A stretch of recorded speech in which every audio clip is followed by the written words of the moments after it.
जजेस को परेशान भी किया गया है, ऐसा नहीं है कि नहीं किया गया है। हमारे सामने जज लोया का भी उदाहरण है, मगर होता यह है कि जो कि अनुकूल जजमेंट देवे, जो प्रतिकूल है उनको सिग्नल दिया जाता है कि आपका सीआर हमें लिखना है, यानी कोई ना कोई केस में फंसा देंगे। ये अक्सर होता है। और मेरे ख्याल से कि जो जजेस हैं उनको हमेशा एक इच्छा होती है कि सुप्रीम कोर्ट में चले जाएं, और कभी कुछ जजेस नहीं जा सकते। गुजरात के एक मिनिस्टर जिनके वो हार गए थे, वैसे सुप्रीम कोर्ट तक दौड़े और उनको मतलब उनको 5 साल तक टर्म पूरा करने दिया गया। ये भी एक उदाहरण हमारे सामने है। मगर जिस जज ने उनके खिलाफ जजमेंट दिया था उनको यहां से हटाया भी गया। इमरजेंसी जब थी इंदिरा जी की, मैं इसलिए कह रहा हूं कि ये शासक है ना, फिर इस पार्टी के हो या उस पार्टी के हो, वो अपने अनुकूल जजेस चाहते हैं।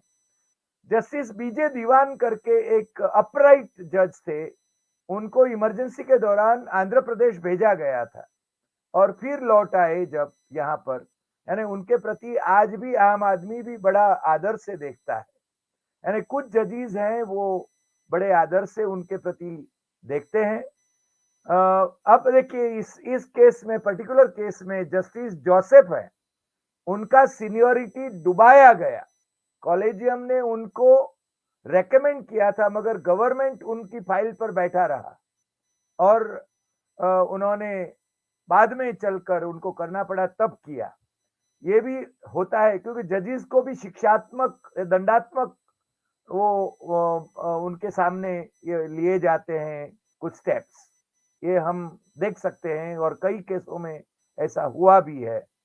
तो मुझे लग रहा है कि ये एक व्यवस्था अच्छी बनी रहनी चाहिए। जजेस की उनकी मजबूरियां हैं, जैसे कि उन पर दबाव आता है, उनको किस ढंग से परेशान किया जाता है। मैं गोगोई का उदाहरण इसलिए भी देता हूं, मैं कंटेम्प्ट से घबराता नहीं हूं। मैंने कंटेम्प्ट फेस किया है मुंबई में, जब इंडियन एक्सप्रेस में मैं संपादक रहा था, उसके पहले मैं रिपोर्टर था, तभी से मैं घबराता नहीं हूं, क्योंकि we can criticise any judgement, we can, हाँ, वी रिस्पेक्ट द जुडिशरी, क्योंकि सुप्रीम कोर्ट को हम एक आदर्श मानते हैं, और मगर उनकी मर्यादाएं भी हैं, जैसे कि अजय वर्मा जी ने कहा, मैं मानता हूं। तो मेरे ख्याल से अनुकूल, जैसे, मगर एक एक एक वाक्य मैं कह दूंगा कि गुजरात से अधिकांश लोगों को लॉ कमीशन में डाला गया। आपने देखा होगा 3-3 लोग गुजरात से आए, जस्टिस त्रिपाठी, मिस्टर पटेल और अभय भारद्वाज। अभय मेरा बहुत निजी दोस्त था, जो मेंबर ऑफ पार्लियामेंट बना, कोरोना में उसकी मृत्यु भी हो गई। अभय ने एक बार मुझसे कहा था कि हमें लॉ कमीशन में प्राइम मिनिस्टर ने एक ही आदेश दिया है कि बिना कानून बदले हुए नोटिफिकेशन से हम कैसे अनुकूल प्रावधान कर सकते हैं, ये ढूंढते रहो। यानी लॉ कमीशन को ऐसी सूचनाएं मिलती हैं। तो मेरे ख्याल से कुछ मसले ऐसे होते हैं कि जो संसद में लॉ बनने के लिए नहीं आते हैं, मगर नोटिफिकेशन के कारण, नोटिफिकेशन से ही वो रद्द किए जाते हैं।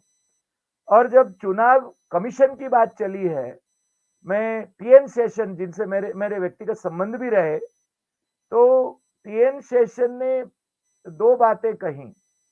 एक कि law, I mean election commission is not part of government of India, ये उन्होंने बहुत खुलकर कहा था। और मिनिस्टर उनको चिट्ठियां लिखे या प्राइम मिनिस्टर चिट्ठियां लिखे तो वो बड़े आदर से उनको कह देते थे ये बात। दूसरी बात ये थी कि एक बार उनके जब कैबिनेट सेक्रेटरी थे तो उनको प्राइम मिनिस्टर ने कहा कि आप इलेक्शन कमीशन को बता दीजिए कि ये तारीख हमें अनुकूल है इलेक्शन के लिए। Session was honest enough to convey the prime minister कि ऐसे हम नहीं कह सकते हैं, क्योंकि डेट्स डिक्लेयर करना, तय करना, वो इलेक्शन कमीशन का वो विशेषाधिकार है। मगर हमने देखा कि हिमाचल की डेट्स घोषित हो गई, गुजरात की डेट्स घोषित नहीं हुई, क्यों नहीं हुई दुनिया जानती है। और आप हमसे जुड़े रहने के लिए सब्सक्राइब करें YouTube पर, फॉलो करें ट्विटर पर और लाइक करें Facebook पर। और ज्यादा जानकारी के लिए आपको टाइप करना होगा सिर्फ न्यूज नशा।